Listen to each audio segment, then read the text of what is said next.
screw it. We're not doing that because that I thought I had the new music video, but it's not up yet. It's kind of like the Red Wings. It's a total disaster right now. I'm Joe Chat, and this is Cindy Berry, and we're the Red Alert Podcast, and we're here to talk about the Red Wings because, well, I think everyone needs a good uh, psychiatrist when we talk about the Red Wings for sure.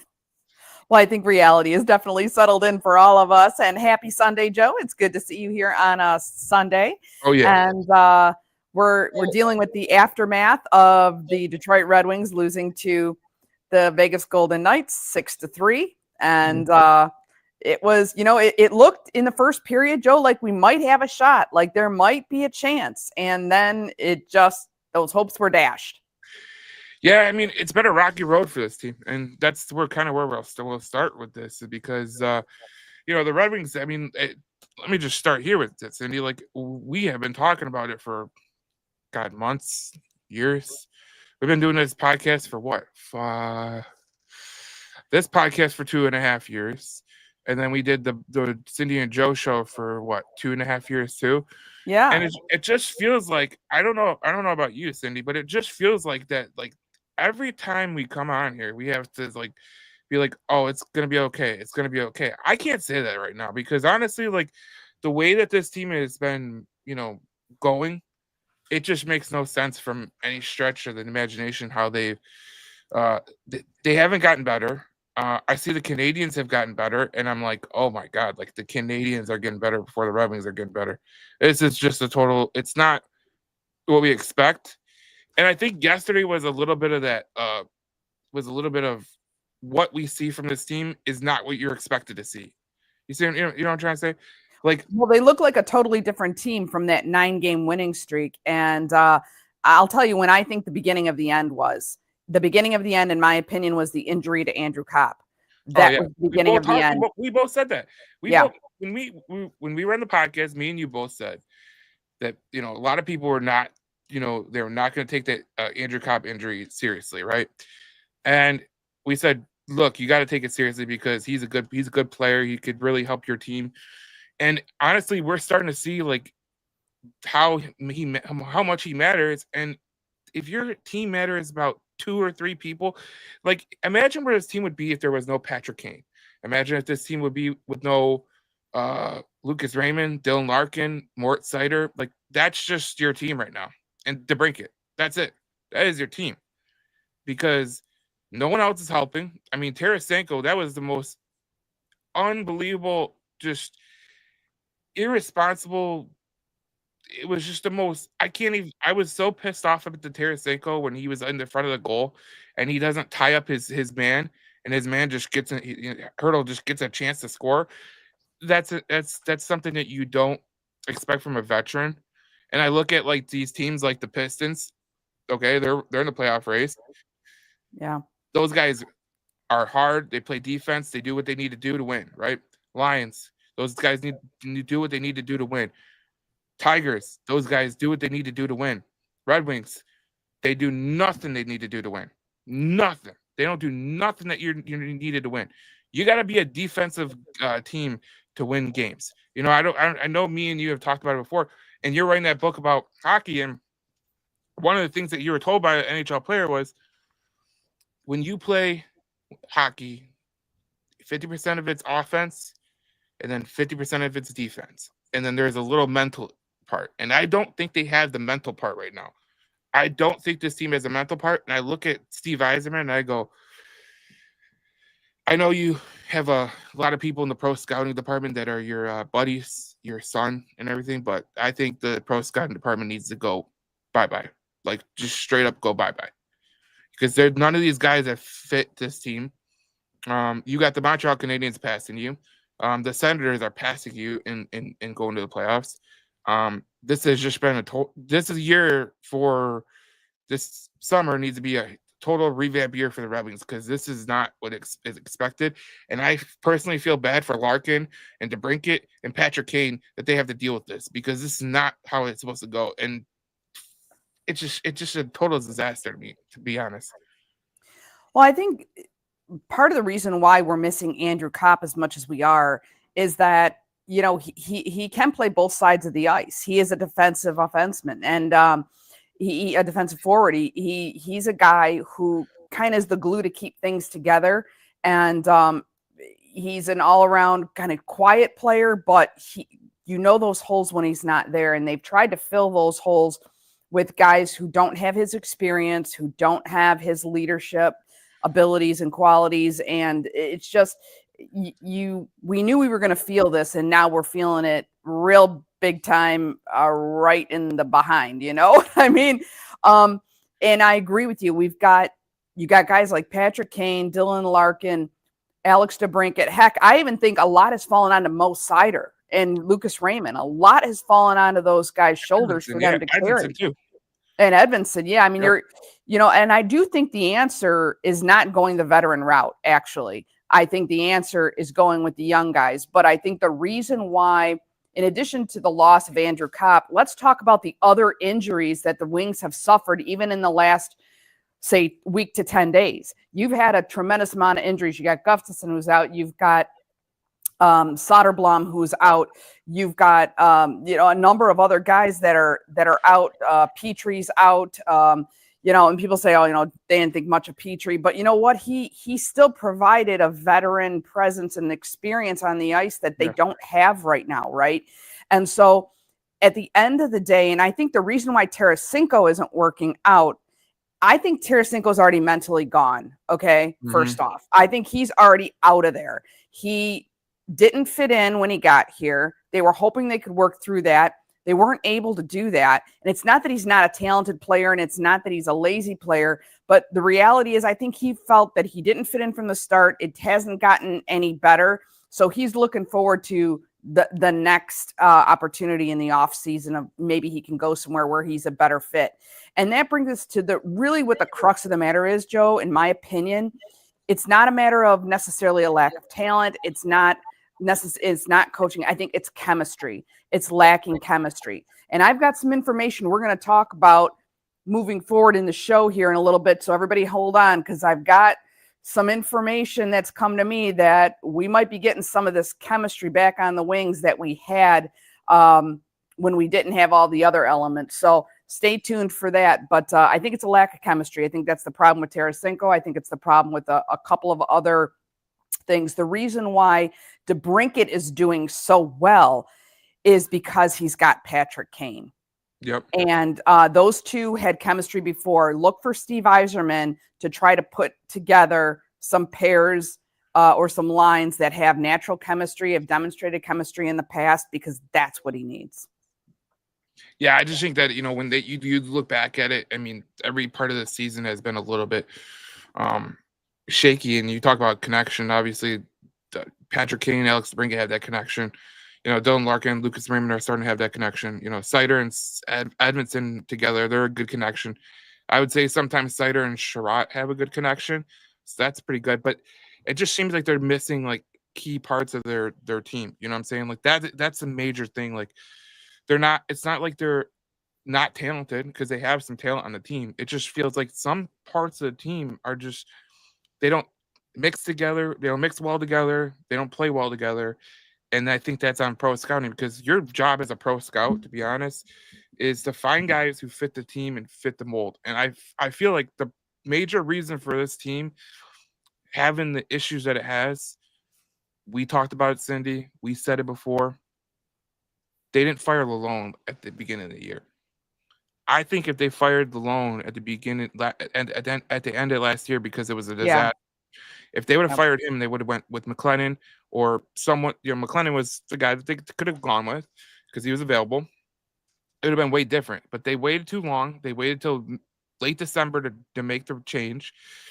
And, it's hard to make a change like that and totally revamp. I mean, we saw the Blues do it with Berube, but that was a once in a lifetime type thing where a goalie got hot, and we don't have that Jordan Binnington kid. We don't have that Jordan Binnington kid to get hot and go on a run. So we have Cam Talbot and Alex Lyon, and now we have Peter Mrazek, which is not something that you would be like, yes, that's a great trio.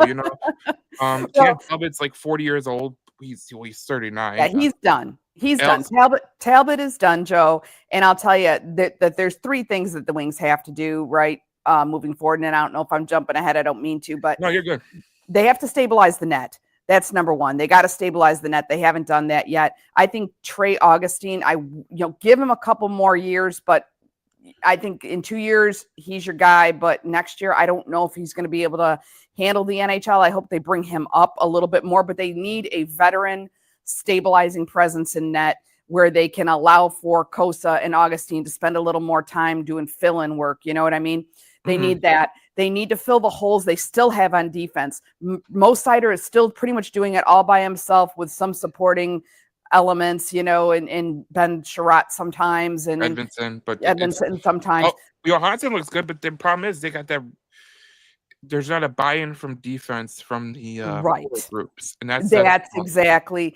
And you got it. Not only is there not defensive buy-in from the forward group, but the forward group also isn't producing offense. They're not putting pucks in the net, and that's a huge problem because that really feeds into the confidence issue. One thing about forwards, I don't know if you've noticed it, but I've noticed it, and I've known quite a few forwards pretty well, and boy, they are not a very resilient bunch. They're kind of, they really rely on that confidence, man. If they're not scoring, then those guys they aren't playing. If they're not scoring, forget about it. And so they are just really I don't want to say soft, but they're softer than most defensemen. And goalies are tough just because goalies they're a weird animal altogether, right? They're just a totally different bird. They're psychos. Yeah, they're weird, but that's okay. But I love them. I love them. But forwards are a little softer on if they're not scoring, they're just like, well, F it then. I'm not,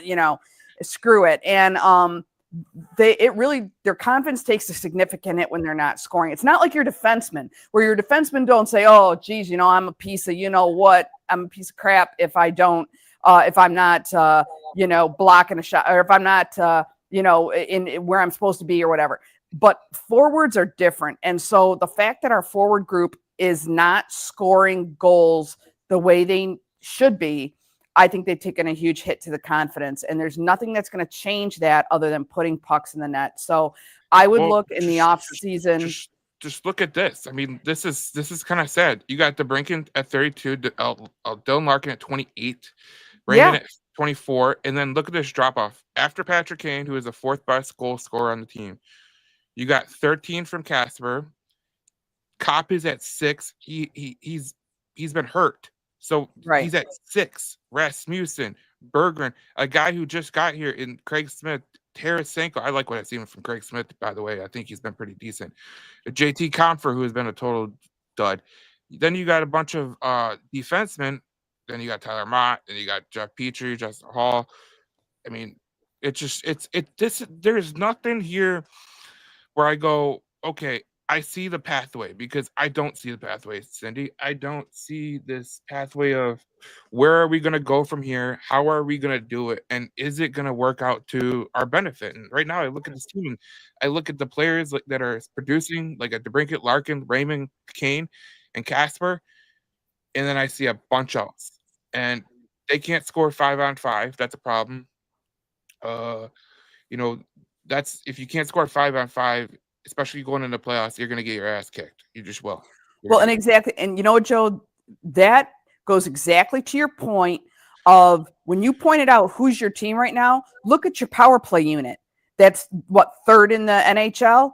Yeah. And you named all those guys. That's your team. That's it. That's all you got. You got DeBrincat, Larkin, Patrick Kane, Seider, and Raymond. That's pretty much it. I mean, that's it.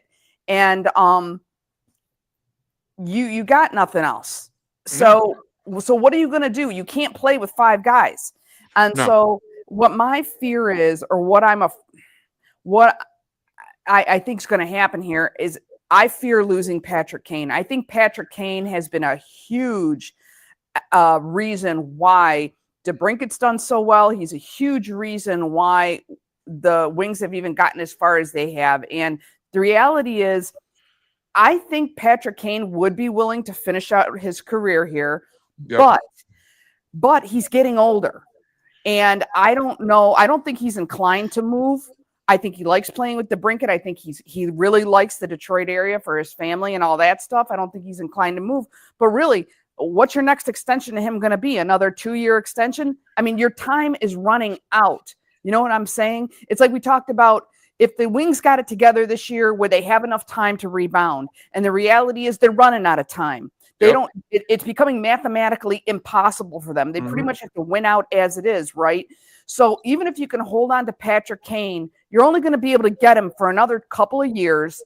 And you got to be ready. Steve Yzerman has got to be ready in the off season to make the changes that are necessary to make a very, very solid and serious run next season, because he's not going to have these guys too much longer. And quite frankly, the rest of them are getting old too. So I think that Steve Yzerman saw the writing on the wall, though. To be honest, that's why he did nothing at the trade deadline, because it wasn't that he knew he had a contender. It's because he knew he didn't. Yeah, like that brings in the question right now is how huge is next year? Because, I mean, obviously we're in this year and that's going to be fine. But when you talk about this team going forward, like how huge is next year? Because you think about it like this. I mean, if you go back to last trade deadline, I mean, not last trade deadline, last offseason, right? The Ottawa Senators made a bold move for Linus Ullmark, the goalie from Boston. Yeah. That's been the reason that they're getting in the playoffs right now. Ottawa's getting in the playoffs because they made that bold move for Ullmark. And then they made a bold move at the trade deadline for Dylan Cozens. Dylan Cozens has been playing damn good, and that was a player that Detroit was interested in. We talked about it. There was a rumor that had Dylan Cozens or Elias Pettersson. We both agreed, let's go get Dylan Cozens. Let's just go make a move, because you can't sit on your hands, number one, and you can't sit on your hands and say this is fine. So obviously we know that by Yzerman not doing nothing at the trade deadline, which he went and got Craig Smith and Peter Mrazek, which is just a little bit. That's like, that was more of a lateral move to me. That wasn't a move to make it in the playoffs. It's like painting your house when your roof is blown off. It's basically the same thing. So I mean, it's the same thing. But I look at it like this, Cindy. Like, Yzerman told us at the trade deadline that this team he doesn't believe in this team, to be honest. Because if he believed in this team, I think he would have went out and got someone and paid the price. But he literally told people, like, I'm not going to pay the price if I know that this team. He literally said it at the press conference. Like, I think he's a little bit pissed off about the way this team's going. I think he's a little bit pissed off about how this team has been put together. The players that they've gotten for agency haven't really worked out. I like Andrew Kopp. I think he's been way better than people think. But a guy like JT Compher, last year was a good year. This year has been terrible. Tarasenko has been terrible. Justin Hall, we thought we didn't. I think both of us, when they signed Justin Hall, we were like, okay, maybe it could work, because you never know, coming from a franchise like Toronto to Detroit, maybe something can click. Hasn't clicked. They got rid of Gostisbehere. They got Gustafsson. Hasn't really worked. Gustafsson is now hurt for the year, so that sucks. But they traded Wallman, which a lot of people were rightfully pissed about, but we don't know the locker room issues and everything like that. And then that David Perron's producing, and would you rather take David Perron or Tarasenko? That's where it goes. And that's kind of where this team has fallen off more than they should. I didn't like them getting rid of David Perron anyway. I didn't like the move when they made it. I didn't understand it, but everybody was trusting the Yzer plan. Well, I think the Yzer plan looks nothing now like it did when it first started. And I think you're probably right. It's probably the people Steve's got around him who are recommending people. And I think what they're doing, and this is an interesting thing, I'm going to point this out. I had an NHL, a very, very successful NHL player, say to me, multi-Stanley Cup champion, say to me one time, he said, I don't chase the talent, I chase management. And because, talent can come and go, but management is that's your leadership. That's who's making the decisions. And he's very wise. And he said that. And I think that that's true. I think Steve's management people that he's got around him, I think that's where the change needs to happen. Once you make the change off the ice, you're going to see changes happen on the ice. So I think that's somewhere that they've got to look at inside the organization. but they've got to stabilize the net. They've got to get a very strong defenseman, and they've got to get some performing forwards. And, before you could kind of say, well, the Wings have a problem here or they have a problem there. They've had a problem in net for at least the last 5 to 6 years. Okay. That they haven't fixed that yet. Yep. And I think that's unacceptable. You mean to tell me you've had the same problem for the last 6 years and you haven't been able to get that fixed? I mean, that's where I'd spend my money. But I'll tell you, there's a couple of other moves that the Wings are looking to make. And I think maybe they are finally starting to understand this whole, I guess it is a culture / chemistry problem. Yeah. Here's what I think might happen. So kind of look for these moves. And don't say you didn't hear it here first, because you did. And we were pretty, we were accurate. We've been accurate in a lot of ways, right? So you just got to know where you're getting your information from and trust it. But number one, I think what's going to happen with Tarasenko, I don't know if they're going to be able to move his contract. I think they're going to try to do that in the offseason in a trade. But if they can't, I don't think you're going to see him on the ice for the Red Wings next year at all. I think they will buy out his contract if they buy out his contract, it's a $1.3 million cap hit for the next 2 years. So, yep. I mean, that's basically, would you pay him 1.3 to go away? I'm pretty sure a lot of people would. I'm pretty sure Steve Yzerman would. But you got to think about who else do they have to buy out? Well, right. That's the major thing. Like, are you going to buy out a guy like Justin Hall? Maybe. There could be other guys you could potentially buy out too. So it's going to be interesting what happens. I mean, there's a lot of people in the comment section that are a little bit. We'll get back to your point, but there's a lot of people in the comment section that are not happy. Larry says, I think they're a better team than you think. I think puck luck has a lot to do with it. Yeah, puck luck does have a lot to do with it, Larry, and but you gotta go over it. You gotta be better than that, because every team has puck luck, and yesterday we saw something yesterday with the team that had bad puck luck. That was the Vancouver Canucks against the New York Rangers, where the New York Rangers won. There was 3 bounces off a puck going into the net that hit like 2 Vancouver people in the ass and went in the net. It was amazing. One of the most goals I've ever seen. It was like a pinball machine. Yeah, crazy. I mean, crazy things do happen, but they don't happen time after time after time after time. I mean, you can maybe make an excuse in 1 or 2 games that way, but not when you lose 6 straight. Well, Cindy, I think you hit on the nail. You said about goaltending, and that's literally the issue. I mean, if you look at the goaltenders right now, there's no goalie. Well, actually, I'll say it. Alex Lyon has a .900 save percentage, but he hasn't played in as many games as Talbot or Mrazek, and it's just at .900. It's not much better. But I think with goaltending's the issue. That's the issue it's been. And as a former goaltender, I can tell you, if you don't have a good goaltender and your goaltender can't make the saves that you expect them to make, like. I said it on the page the other day. I was like, sometimes your goalie has to make a save. When you're getting 15 shots against you and the Red Wings have 41 shots on Ottawa, you got to make a save. Like, I don't care how you make the save. You could save it with your ass or your face. I don't care.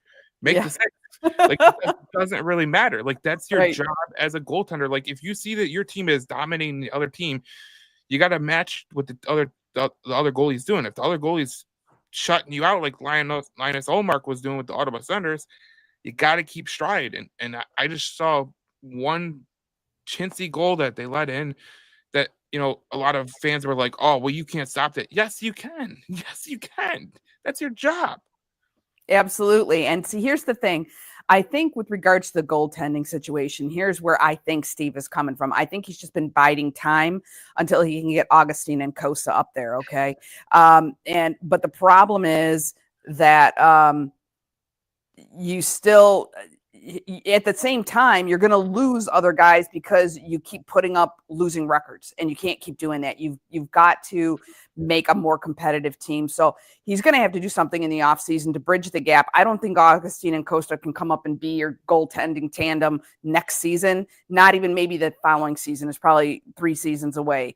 So you got to do something. And so that's something that Steve's going to have to deal with. Now, I will let you in on a little bit of information that I've got on. Insider. Yeah. What's that? I said insider. Insider alert. So this is somewhat relates to the Tarasenko move. Okay. Tarasenko is going to be off the ice for the Detroit Red Wings next year. There is a potential that his contract is going to be bought out. Now, how are they going to offset that? Who are they going to get to replace him? Remember when I talked about chemistry and they might finally be figuring it out that there's some chemistry to be gained here? There is a player in another, believe it or not, there's another organization in the NHL that's even more of a dumpster fire than we are. And I don't think we're actually that bad. Okay. I don't think we're that bad. I think we need to make a couple of tweaks. I think they just need to get their direction right. But there's another player in the NHL who would very much like to come to Detroit. And he is with an organization that actually there's a couple of them, but the one in particular in regards to this deal, there is a guy who wants to come here. I think he's made some mistakes in the past with his contracts, and now he's got a $22 million contract with the Chicago Blackhawks. He wants off that team. They put him on the fourth line. Everybody knows who I'm talking about. He's got a natural chemistry with his good buddy here, and I think that you may see Tyler Bertuzzi coming back to the Detroit Red Wings, providing that the Chicago Blackhawks will retain some of his salary.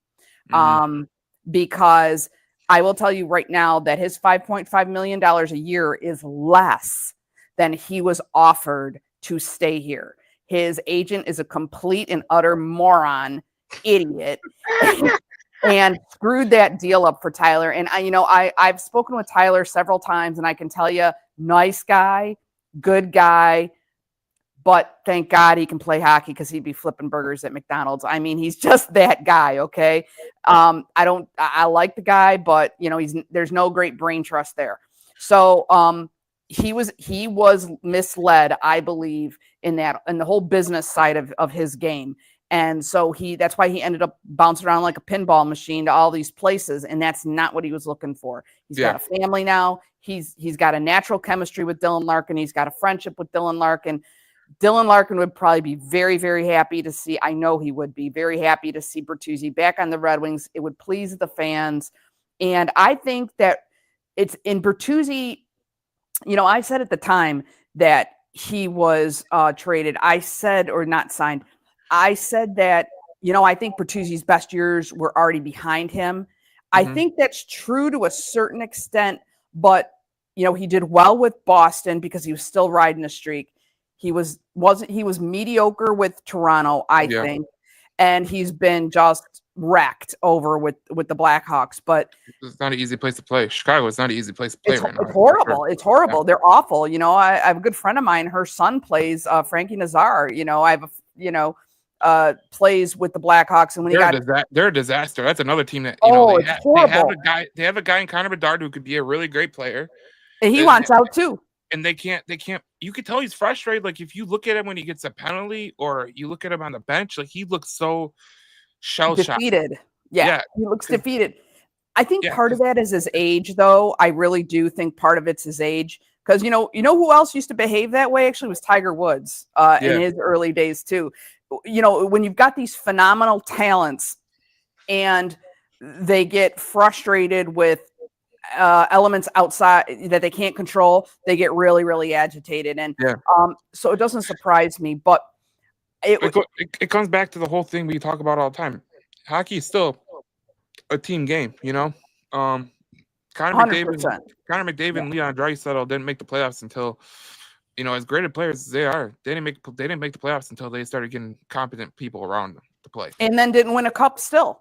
Yeah, and they still haven't won a cup. And McDavid is the best player in the NHL, and he has not won a cup. It just tells you like there's a kind of like you have to keep getting better, but you can't just add players who you think might help you, because they might not help you. They might take you back a little bit. There's a reason why the Lightning and the Panthers and the Bruins for so long have been just so good. That's because they know the players they can need in the locker room. I mean, the Bruins, they should have been rebuilding since Patrice Bergeron left, but they finally admitted, look, we need to take a step back and kind of figure out where we are and self-process. And they're still a good team. I mean, they're struggling this year. Jeremy Swayman, the goalie, is struggling, and they're struggling as well. But a lot of people in the comments are saying, like Richard, he has some good comments here. He says the writing has been on the wall. This team is meant to hit the stride next year. They overachieved last year and are right where this roster should be this year. I kind of agree with that a little bit. He says, now that doesn't excuse some of the odd signings. If Lalone is gone earlier, we might be in a playoff spot. We both said that, Cindy. 13 and 17, it's hard to come back from. I totally agree with you there. And he does bring up a good point, which is why we have a large number of 200-foot players in the pipeline. And then he says Yzerman literally told him in person in June it was going to be a stretch to be where they are, what they were last year. This is not fast enough for my liking, but it's the world we live in. And I feel it's the same way. Like, there was no easy button to push. You know how they have the Staples commercial where you hit the easy button, Yeah. I feel like there was no easy button to push for this team to get to the playoffs. I wish we had a big help button to push. Oh, yeah. Well, it'd be like, yeah, let's get an AI bot to help out Yzerman a little bit, Right. What does my team need?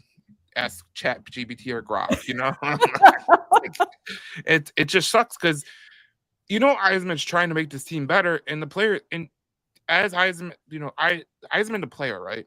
And Yzerman the general manager, he's a little bit upset with the way things are going in terms of how the free agents have came here and done. Because when he takes these free agents on, he's thinking that they're going to get better. They might need a change of scenery, or them be with younger players might help out. And none of that's been the case. Andrew Kopp has been great, in my opinion. He hasn't been the best player, but he's been a steady player, and that's what you need. And you brought up Tyler Bertuzzi, and I just want to go back to that for a minute. Tyler Bertuzzi might be a good player because it might be the player that they need. You see what I'm trying to say? Yep. Like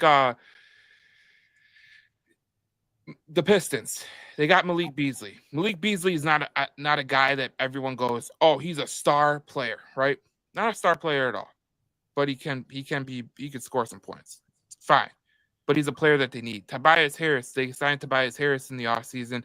A lot of people were, including myself, were like, that's a garbage move. He's a player that doesn't deserve that money. Guess what? He's the exact player that the Pistons needed. They needed a player like that. And then you look at the Tigers, like re-signing Jack Flaherty from the Dodgers after you trade him away. They got him back because he could help the rotation out. Guys like Jackson Jobe and Reese Olson, they're going to have a guy like that on their pitching staff that they can lean on, a veteran who's actually going to be helpful. Those are the moves that can make you a better team. So what I'm trying to say is sometimes you think the move that you're making is going to be the right move, and it's the wrong move, and the right move that you thought was the wrong move is the right move. Well, the thing with Tyler is one of the ways that he fits is, number one, he understands the culture. He was raised up in this team. He was drafted by them. He raised up in them. He understands the culture, but also it's his personality too. Yep. Yes, it's the way he plays. We don't have any scrappy players right now. We need his scrappiness. That could be very helpful. But also, Tyler is not a big ego guy at all. He is definitely the guy is like, hey, what do you need me to do? I'll do it. I'm going to go do my thing. And he's coachable. He's not going to let his ego get in the way. And I think that that's going to be important, especially coming up against the type of coach that Todd McClellan is. You got to have a player who's coachable, but you also have to have a player that's going to work with your coaching staff as well. I think Tyler could very well fit that bill, and I think he desperately wants to come back. I think he has wanted to come back ever since the season ended with Boston. I think he went to Boston for an opportunity to win a cup. I don't think it was a matter of he wanted to be in Boston. Toronto, I think he could have felt like I think he was ready to settle in Toronto, to be honest with you. Yeah. I do, but they couldn't make it work. I think the last place in the world, Tyler Bertuzzi, and like I said, I know Tyler a little bit, the last place Tyler Bertuzzi fits in is Chicago. I promise you. Yeah. It is like oil and water. When they made the deal, I knew he was doing it for financial reasons for his family, but as far as a fit, I never saw Tyler fitting in Chicago. And I think he probably didn't either, but it was somewhere he had an opportunity to provide for his family, and that's what he did. Yeah, I feel like Tyler went to Chicago and he thought it would be a little bit different. Maybe they could hit a run or something like that. But, it just hasn't been the case. Tyler Bertuzzi's been a pretty decent player with the Chicago Blackhawks. And that team is just a disaster from the net on out. It's just, they got Spencer Knight there, which is going to help out in the future because I think Spencer Knight's going to be a good goaltender, played at the U.S. National Development Team and everything. But they're just not great right now. Like they're a young team and they don't have, the veterans they do have. I mean, you can't fix a hole in your ship with a silly putty, okay? So well, right, and that's the thing too, is that I think that Chicago was looking for Tyler Bertuzzi to be a little bit more of a leader and was hoping he could be. And the fact of the matter is, if you really got to know Tyler, you would have known that's not his natural inclination. Okay. That's why he worked out so well with Dylan Larkin, because Dylan's a natural leader. He has natural leadership skills. Tyler is a natural follower. It's not a bad thing. It's just that's who the guy is. So I think you got to be realistic about who you've got, what their natural skill set is, their natural tendencies, the type of player that they are, and say, where does this fit? And I got to tell you, I think that's part of the problem with Tarasenko. Yeah. Okay. Part of the problem with Tarasenko is that he's a big ego guy. Mm-hmm. He is, and he's looking to be more of a voice on that team. And I think he's getting crowded out by all the other ones that are there, and he's not cool with that. So, it just doesn't, there's just not a fit there. I think Tyler Bertuzzi would be a better fit than Tarasenko if they can make the deal work so that it's revenue neutral to them, where it's not costing them too much more or not more at all. I think you see that deal happen. Yeah, I think the whole Tarasenko thing, I think he's been, I don't think he's a Todd McLennan player. I think he'd be better off in Chicago. Well, you could be right about that. And I think it could be on his no trade list. To be honest, I think he could want to go there. I'll bet they are. Yeah. But aren't they on everybody's no trade list at this point, Joe? They're probably all frantically calling their agents saying, "Modify my contract and add the Chicago Blackhawks." Well, it used to be you want to go to the Chicago Blackhawks, and now it's like I think that their general manager is, I don't know what he's doing, because Connor Bedard is a good player. But it just seems like they don't have the guys, and they don't. It seems like it just seems like they're missing a lot of things that you need. And I feel like a team like the Red Wings, they're farther ahead. Obviously, a team like the Canadiens are farther ahead. It just sucks to see the Blackhawks like this, and you could potentially see the Anaheim Ducks be better than the Chicago Blackhawks in the future, because I think the Ducks are heading in the right direction as well with Pat Verbeek as their general manager. But absolutely, yep. You got to think about it like this. I think the most important thing that we're going to see going into next year, especially, we got games coming up here where they're going to be playing, where they still have a shot to be in the playoffs if they make a run here. But they play Utah tomorrow. They play Colorado on Tuesday, Thursday Ottawa. They play the Boston Bruins, but then it gets a little bit tougher because they play the let me put it up.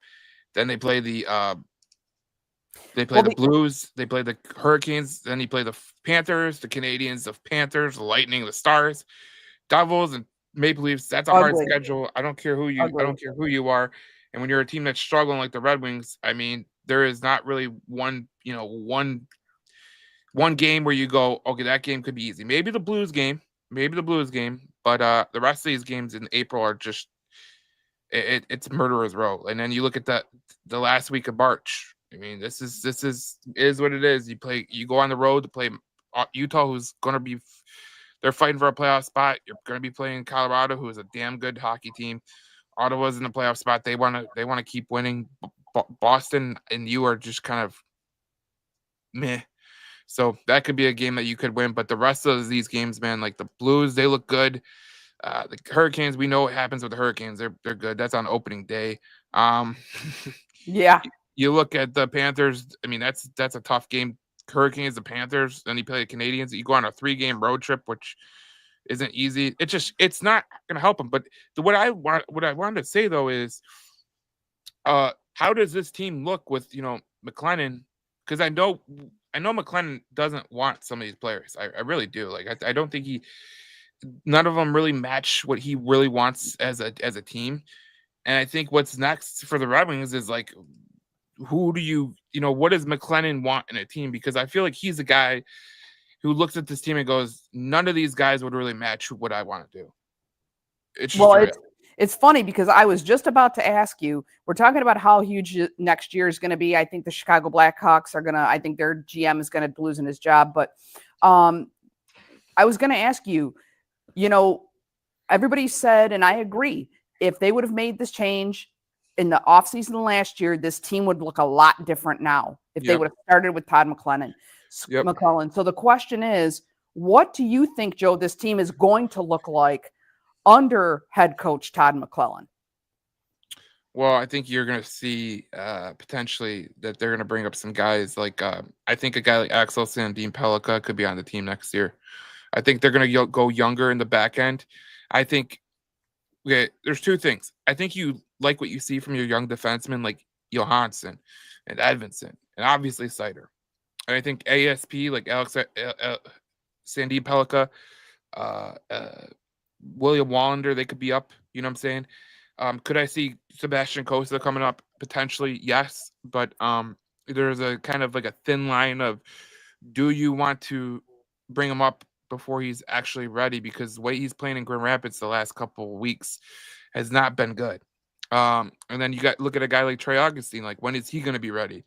Because I think a guy like Trey Augustine will be your eventual number one netminder, not Cossa, in my opinion. It looks that way because they're talking a lot of great things about him. But remember, they said the same things about Cossa right about the same time in his career. I'll tell you what. I'll give you the. I didn't mean to cut you off, Cindy, but I'll tell you this. I think Cossa, everyone wanted to hype him up to be a better goaltender than he is.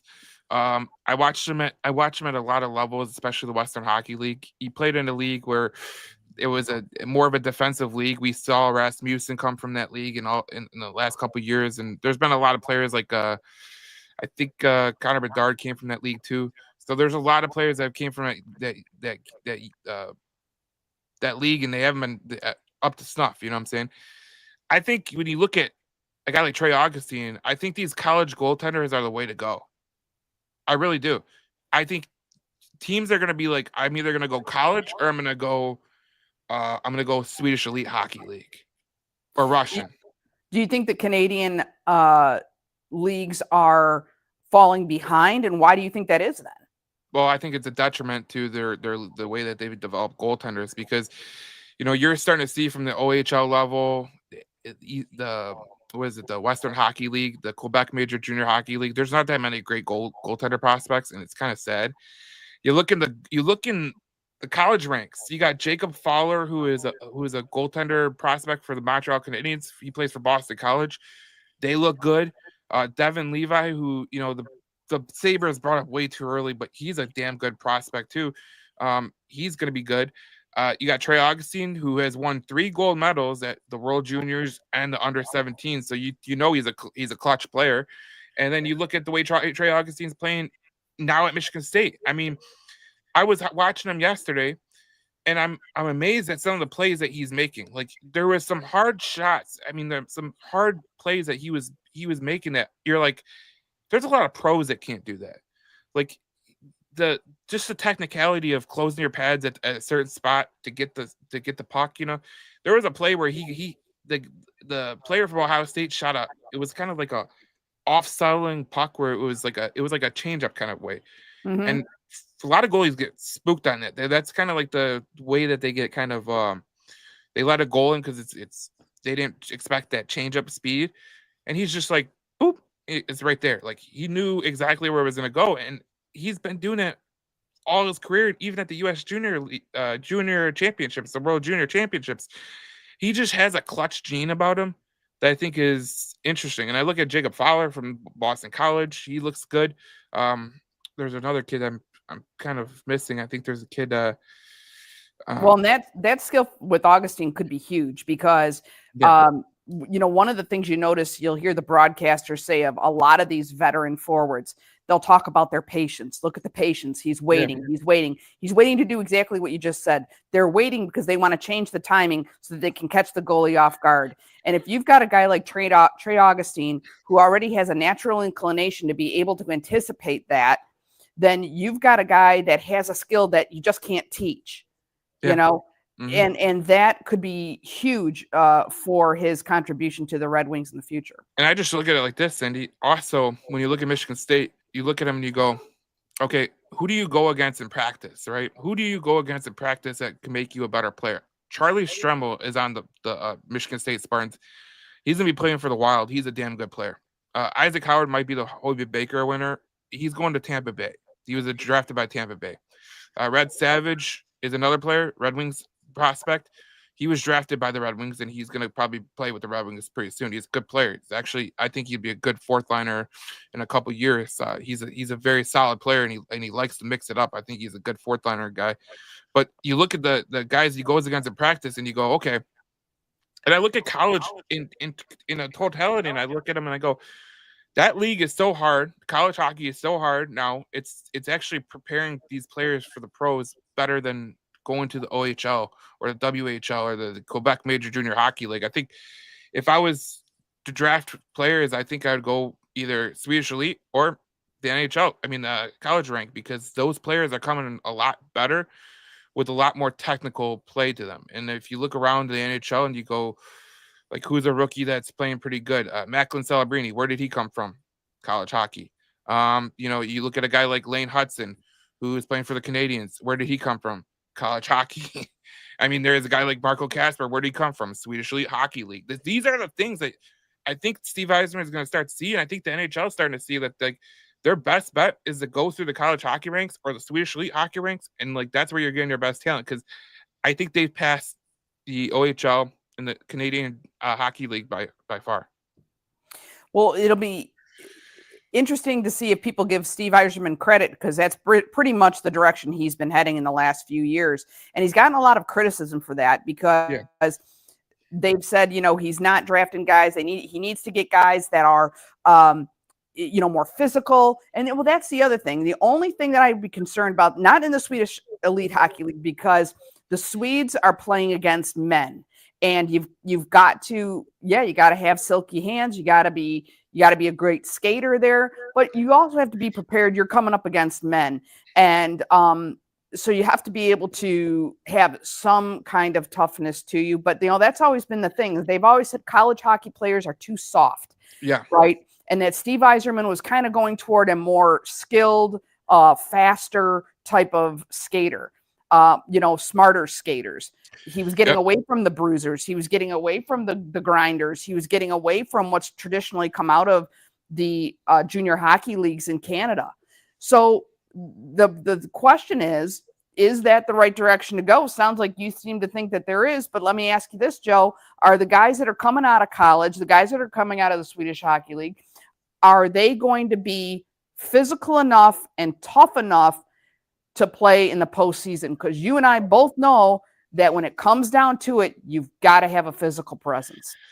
Well, I look at it like this, Cindy. There's two things. I went and researched 2 of your draft picks the last couple of years. Max Plante, who was at the U.S. National Development Team, he's going to play at University of Minnesota Duluth. So it's another college hockey team. And Brandon Ali, who me and you both like, he's coming from Notre Dame, and Notre Dame's going to be in the tournament too. But I look at these college kids, and they play a physical game. It's such a physical game. Like you watch and you're like, this is like hockey at its finest. And I was watching 2 college hockey games yesterday, Western Michigan and Michigan State, because they were in their conference championship. And I was watching it, and it was total like physicality. Like you weren't getting down the center of the ice without getting your head taken off. Like it was great hockey. Like they're just a fantastic brand of hockey. And these kids play like it. Like Isaac Howard or Charlie Stremmel, who's going, like I said, Stremmel and Howard are going to the Lightning and the Wild, and those are 2 good players. But you look at a guy like Red Savage, who the Red Wings drafted, Brandon Ali. Brandon Ali, I'll tell you what, he loves to hit, and he loves to take the body when he's getting hit, because he just like bounces off him like Superman. It's absolutely amazing to see. And Max Plante, he plays in that NCHC, which is a tough league. That's the league where Western Michigan and Ferris State and all those teams play in. And Denver's a good team to play against. They've put out a lot of good players in the NHL, and Shai Boom and Z Boom. They're Red Wing and Boston College. They're Red Wing and Minnesota Wild players. So the college hockey ranks has shown that they put out a lot of good players who are willing to take the physical brand of hockey. And Rod Brendamore, he said something on Spin Chicklets that I kind of want to go back to. He said that, when you watch a team like Carolina, right, there's a lot of college hockey kids on there, that team. There's a lot of college hockey kids in their pipeline. Why? Because those kids are come ready to play, and they're well coached. Like if you come from a good program, you're well coached. Like if you're coming from Michigan or Michigan State, a Denver, a Minnesota Duluth, a Wisconsin, a Boston College, you're coming from a pro-ready system, basically. Like that's a pro-ready system. And that's what they're going to need. They're going to need. And I'll tell you, one of the other things that I think the Red Wings have to look at for next year is I think they have to evaluate why do they suffer so many injuries? Is there something in their training or nutrition program that needs to change, more specifically their training program, to better prepare these guys to play physical and to be able to sustain healthy bodies? Because it doesn't do any good if all your guys are getting hurt right before the postseason. Yeah. So they've got to work on the resiliency, the physical resiliency of these players.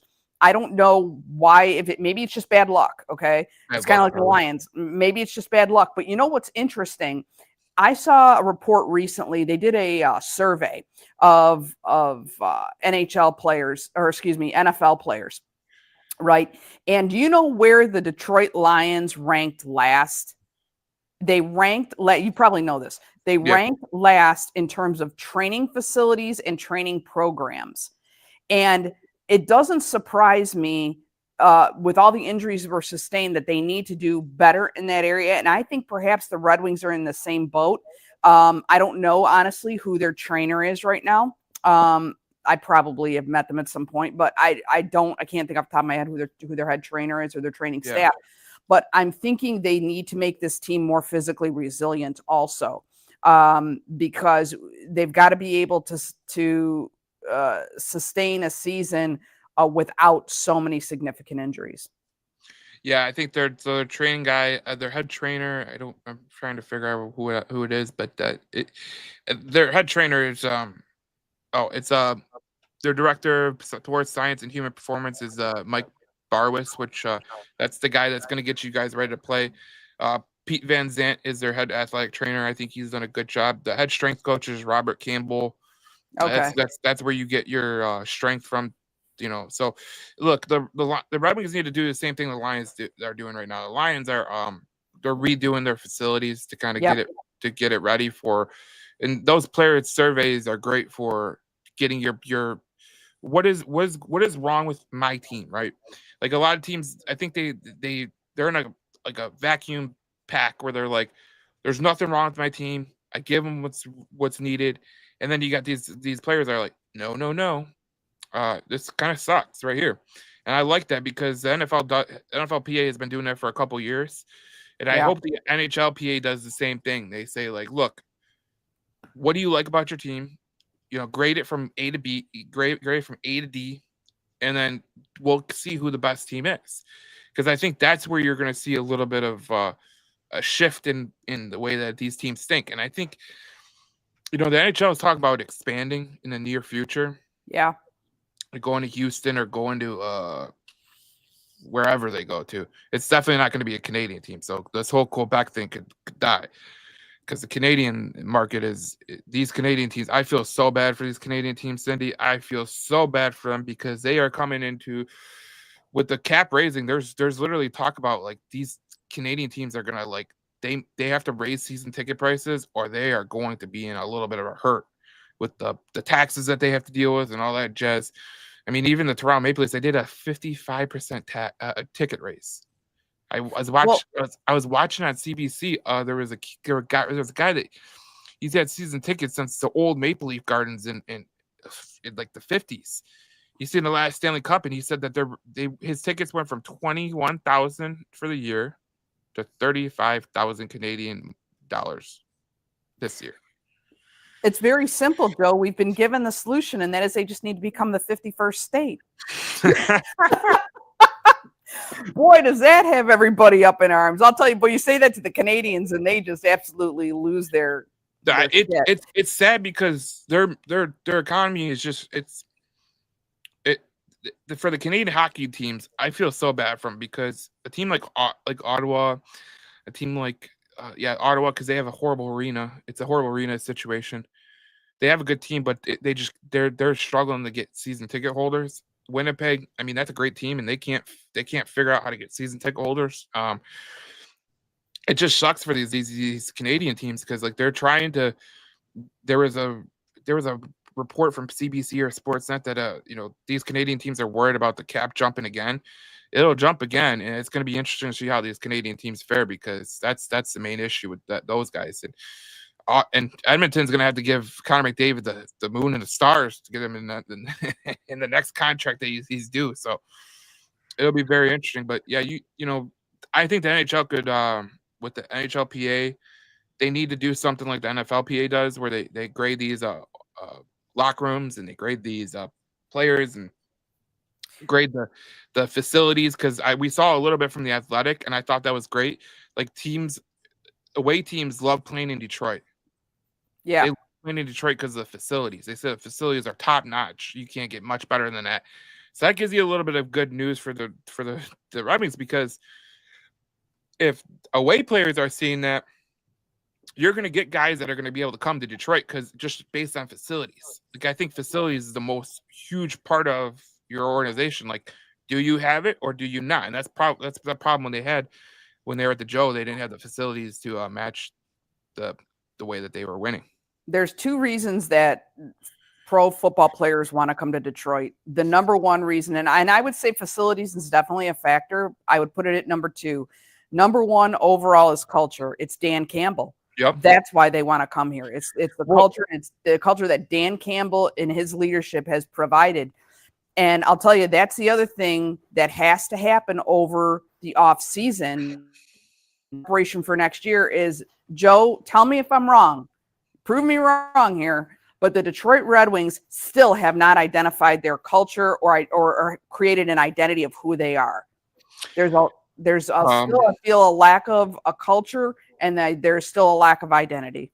100%. And I think when you look at the culture and what you're talking about, we've seen with the Pistons, right? There's been a culture identified with the Pistons.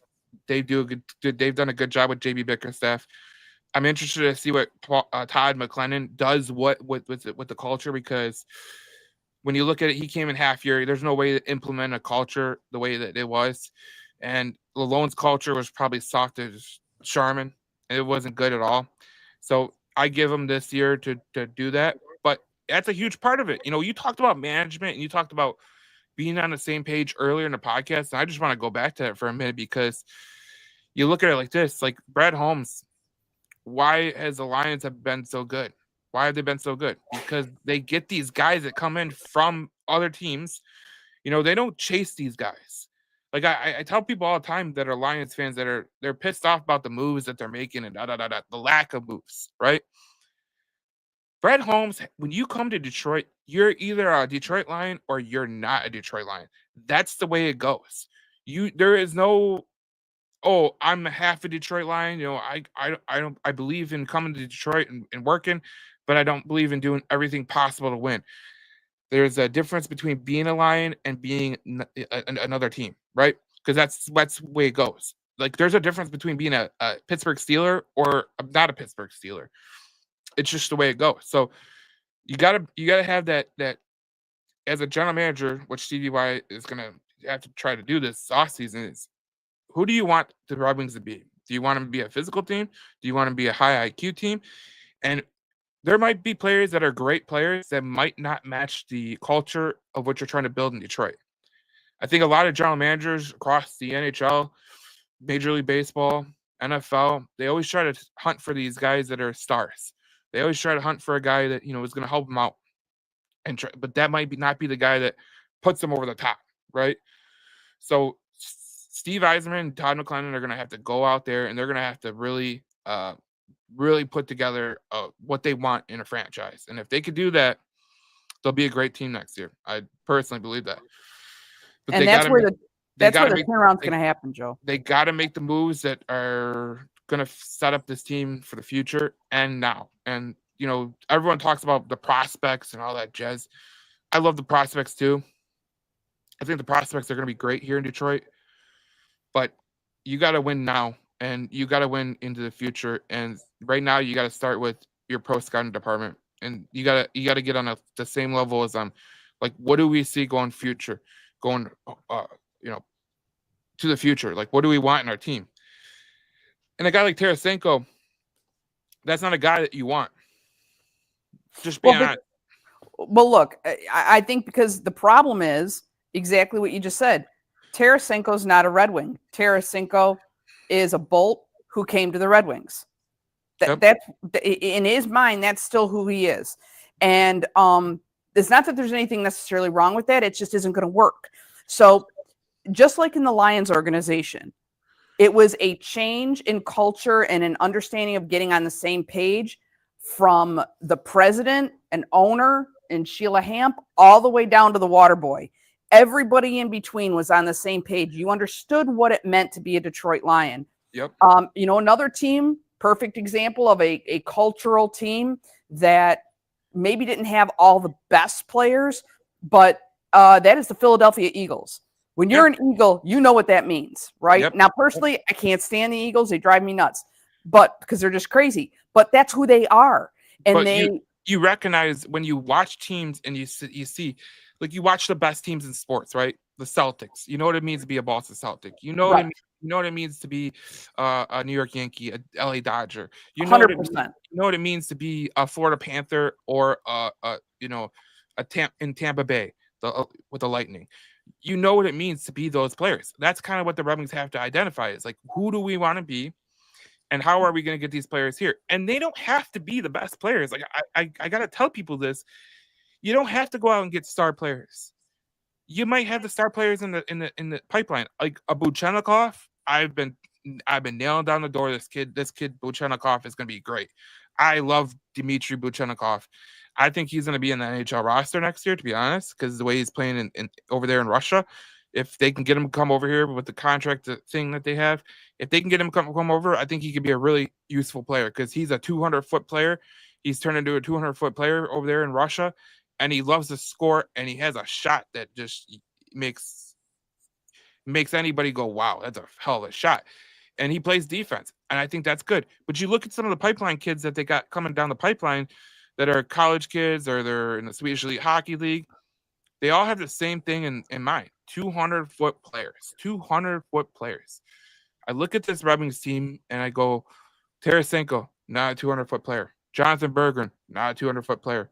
I look at guys like Marco Kasper, Alex DeBrincat has been good 200-foot. Dylan Larkin, even Patrick Kane's made some defensive plays. Lucas Raymond's got better 200-foot players. Your forward's got to match your defense, and that's what's got to go on. So I look at the pipeline of the Red Wings and I go, okay, they obviously have an identity, but they can't find it in free agency. Well, that's the problem with the pro scouting department, to be honest. Well, here's the thing, though, Joe, is they got to know what, you know, they often say, if you don't know where you're going, you'll end up nowhere. All right. And that's what's happened is they don't know where they're going. They don't know who they are. They have to establish that first. And that's Steve Yzerman's responsibility, is to establish that identity and then get all of his team on board with that. And I mean, his management team, his scouting team, all of his organizational guys, get them on board with that and then send them out on a mission to find that.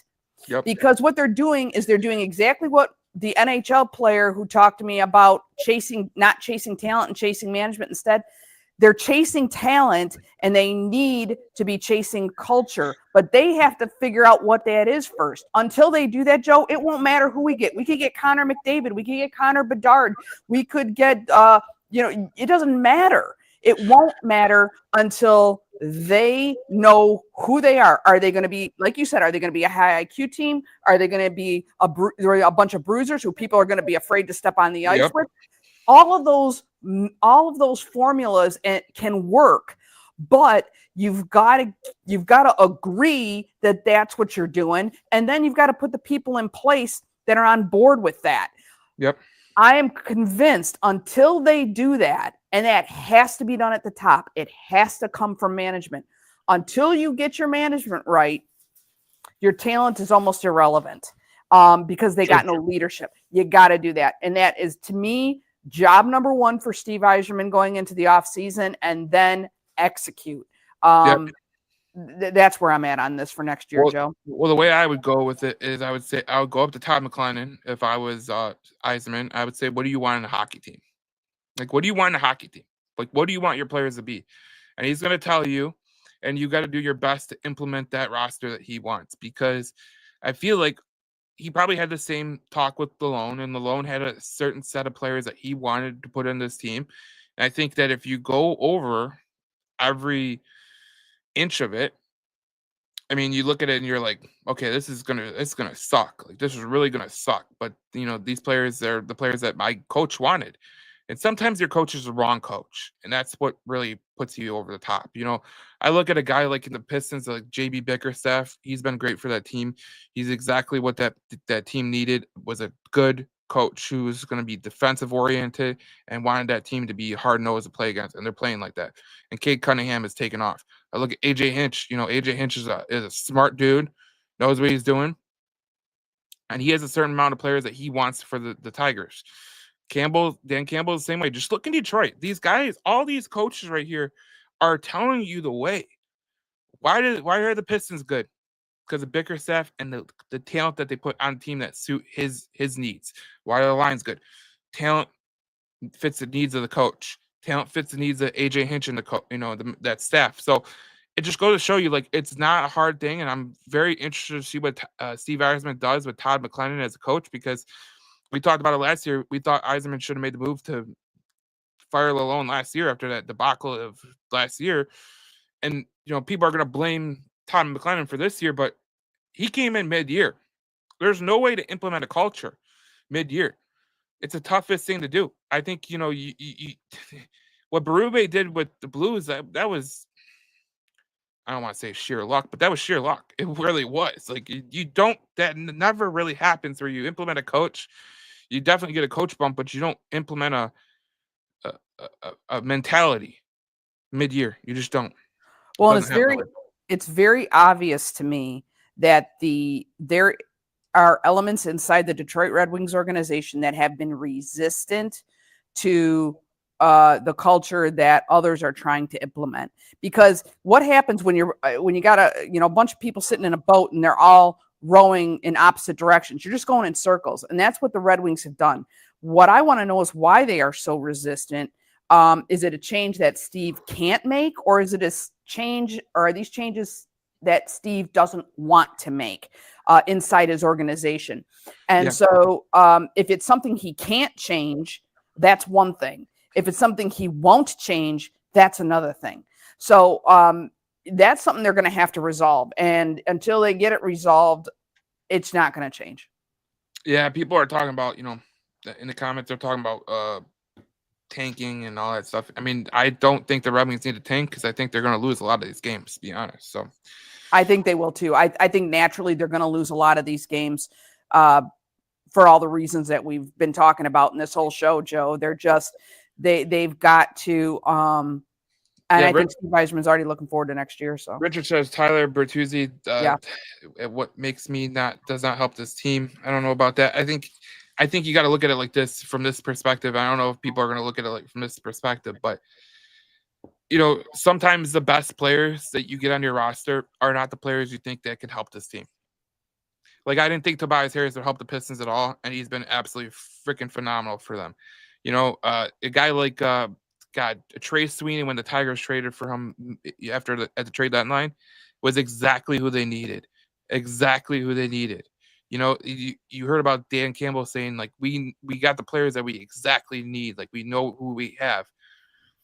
You sometimes the players that you don't expect to be these guys that you're, the fans are all, excited for, are the right players. Like, people don't understand the whole Andrew Copp thing. and that's perfectly fine. But the reality of the situation is he is your top 6 goal scorer right now on this team, and he's out with the injury. So sometimes the best players that you think that fans think are not the greatest players are the team that are the players that really help you out going forward. And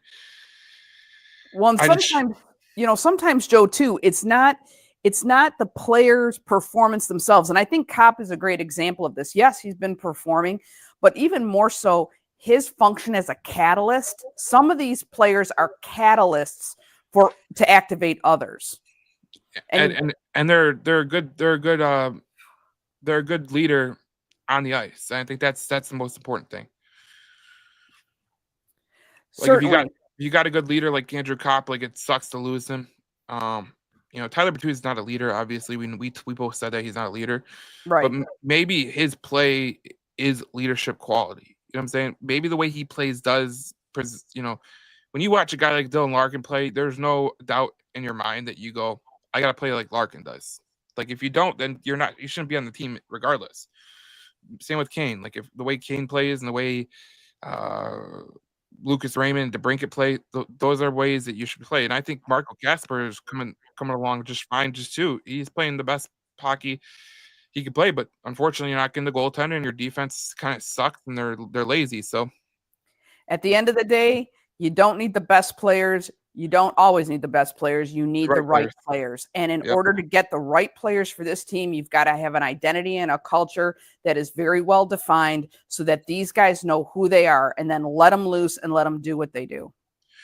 That's exactly it. And people were saying in the comments like the ding ding, the pro scouting, ouch, time to make a move in that area. Hey, it's time to make a move because they're not good in that area. And I think that we're starting to see it late in the year. And a guy like Craig Smith, I think, has been good for this roster. Austin Watson, who came up yesterday and played pretty well. I think he could be a guy that you should just keep on the roster. Screw these guys that are not going to put their full effort in. That's just not the way that this is supposed to work. And honestly, Cindy, like you look at it, you go, this team had so much talent. Not so much talent. It had so much promise before the Four Nations, and they just fell off badly, like horribly after the Four Nations. Yep. And it's kind of like what we've been seeing. But, next year, this off season is going to be probably one of the most pivotal off seasons of Yzerman's tenure, to be honest, because we feel like he's got the coach. Who does he put around the coach? That's going to be the major thing because, you don't win in this league without talent and culture. I mean, you can go through every good NHL team right now and go, why are they winning? Well, they win because they have culture. They have a way that they play and a talent.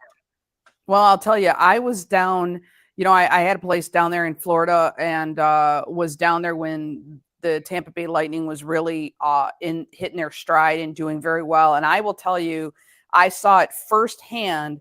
There was an absolute culture about what it meant to be a Tampa Bay Bolt and what it meant to be a fan. I mean, it was an all-in situation. You could feel it. It was palpable. You knew who they were, and they were hot. And that hasn't caught on here yet. There's been too many changes. You haven't had enough stability. You haven't had enough success. It was starting to catch on a little bit when McClellan got here and they went on that winning streak. You're starting to feel it a little bit. You're getting that momentum. But the reality is, and here's the other thing, and I've talked about this before many times in the past, the most powerful force in the universe is momentum. And when they had that Four Nations tournament, it stopped the momentum. And then you followed that up with various injuries and other circumstantial situations, and it would just spell disaster for the Red Wings season this season. Yep. You got to start over. It sucks, but it just gives you a little bit of a breath of fresh air that what you could do is you could really take it and you could try to run with it and try to make things happen in the future. But the way I see it right now, if the Red Wings just focus on what they've been focusing on the draft, because if you look at their draft picks, it's way different than the players that they're bringing in free agency. I think if they follow that method, they'll be a better team than chasing free agents that they've been doing. I feel like they've been chasing free agents like a Justin Hall, and not a good free agent. They wanted to get better defensively. They got Gustafsson. Unfortunately, they got worse because the Gostisbehere, as bad of a defensive player as he is, he brought a lot of offense. So you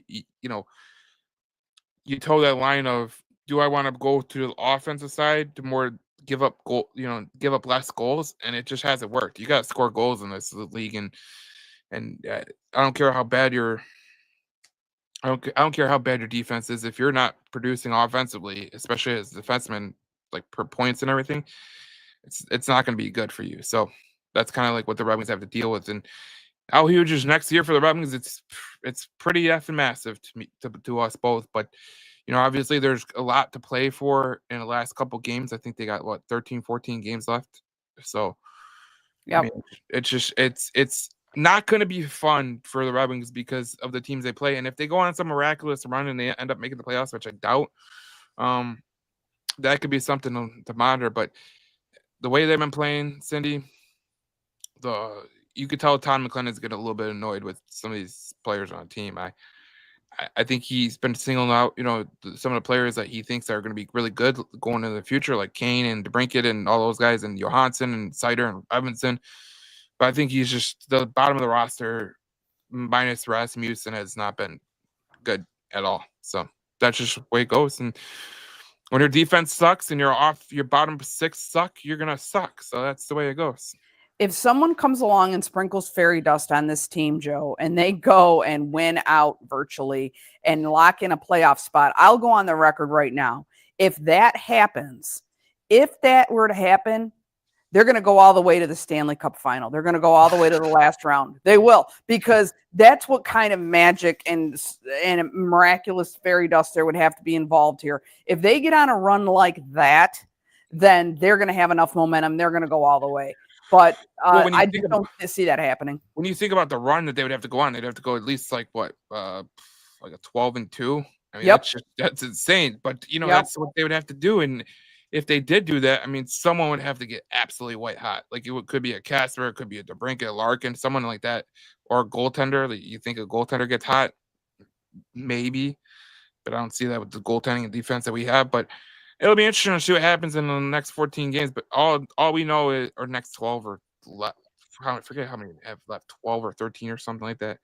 But we'll see how it goes, because look, no matter what, Yzerman has a lot of things to look at in the off season and change. Yeah, there's no doubt about it. There's got to be changes made, not just with the roster, but I would say his roster in the front office. I think there's a lot of things that could be changed.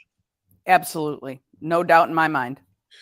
All right, we'll see you guys in the next podcast. We talk more Red Wings on. We'll probably be here next Sunday too. That's probably what we'll do, because that's good. That's good for. We won't do a midweek podcast because there's 2 games in between and whatever. We'll see how this week develops, and then we'll see where we are. And I'm sure we won't be talking about playoffs. I'm sure we'll be talking about what's next and all that jazz, and talking about where this Red Wings team is. If they start winning, cool, we'll talk about it. But we'll definitely coax you through it. It feels like, Cindy, we are more of a shrink right now. We're therapy hosts. Yeah, we're therapy hosts. It's kind of like those podcasts where they're self-help podcasts. We should put ourselves as a self-help podcast, because this Detroit Red Wings team has been it's been an up and down year. Last year we talked about it at nauseum that they should have fired Lalonde. They waited too long. And now we're kind of dealing with the consequences of waiting too long and firing your coach that you should have fired. And that's what's happening right now. So it'll be a big year for the Red Wings going into the offseason. It's going to be a fun June, fun July. See what happens when they in free agency and all that jazz. We'll be here for that. Obviously, it's going to be a hectic situation. So we'll see you guys in the next podcast, and we'll talk more Red Wings hockey. And you can go to YouTube and JC Sports, and you can get daily Red Wings videos. Well, yeah, I'll do that too, because great content, by the way. We got some of the best content of anybody out there. I highly recommend you check it out. I'm going to see if I can dig up some more insider dirt, see if there's anybody willing to do some talking, and see if I can't bring something back for you guys. But you don't want to miss an episode of the Red Alert podcast. You want to make sure to follow us on all of our socials, because you just never know. You want to be on the cutting edge of Detroit Red Wings hockey.